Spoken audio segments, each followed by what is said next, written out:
اب میں چند حدیثیں آپ کو بتاؤں کہ قرآن کہاں تک تمہاری دوستی نبھاتا ہے۔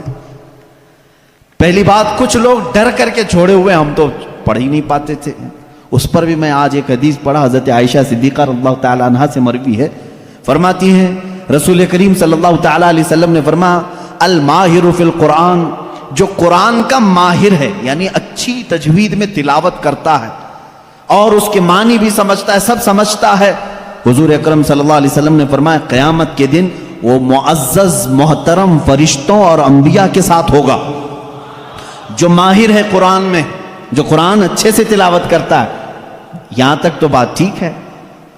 آگے میرے آقا صلی اللہ علیہ وسلم فرماتے ہیں والذی یقرأ القرآن یتتعتع فیہ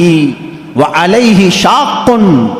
فلہ اجران او کما قال رسول اللہ صلی اللہ علیہ وسلم، میرے آقا فرماتے ہیں اور وہ بندہ جو اٹک اٹک کے پڑھتا ہے،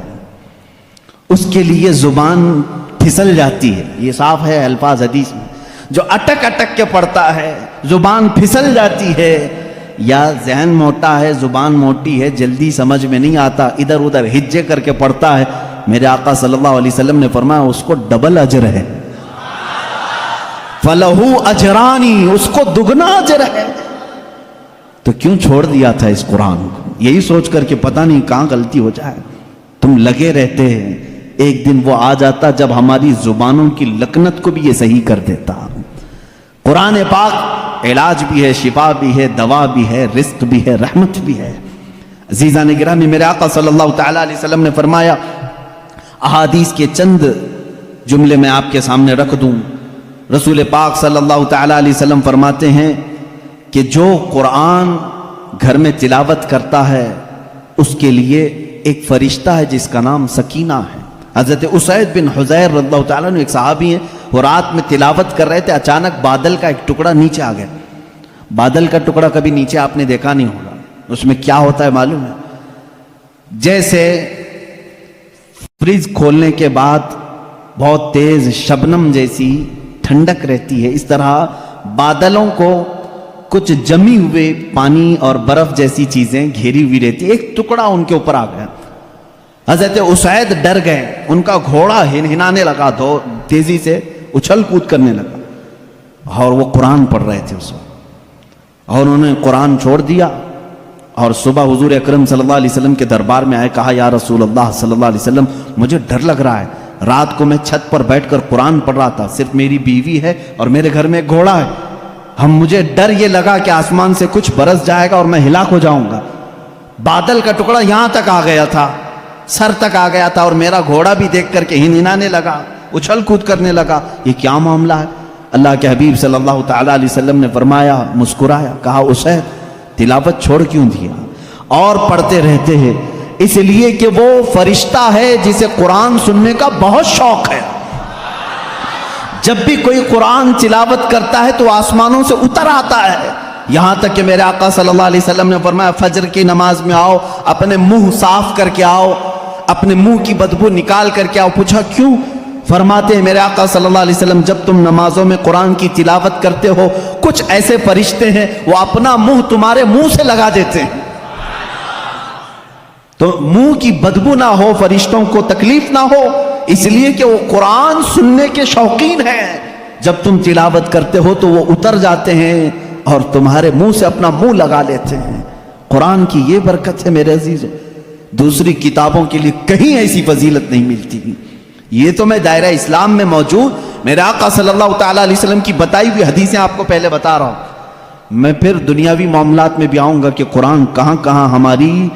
رہنمائی کرتا ہے۔ پہلے تو ہم اپنے دائرے میں دیکھیں، ہم چھوڑے ہوئے ہیں نا اس کو۔ اقبال نے کہا تھا وہ زمانے میں معزز تھے مسلمان ہو کر، آج تم خار ہوئے ہو تاریک قرآن ہو کر، آج تم خار ہوئے ہو تاریک قرآن ہو کر، قرآن چھوڑ کر کے ہی ذلیل ہوئے ہیں، باقی اور کوئی وجہ نہیں ہے۔ اللہ تبارک و تعالیٰ نے جو مقدس چیز تمہارے لیے اتاری پچھلی امتوں کو کبھی یہ چیز نہیں ملی، قرآن جیسی برکت کسی امت کو نہیں ملی جو امت مصطفیٰ صلی اللہ علیہ وسلم کو ملی۔ تورات آئی ہے، انجیل آئی ہے، زبور آئی ہے، سب کو معلوم ہے نا، آسمانی کتابیں آئی۔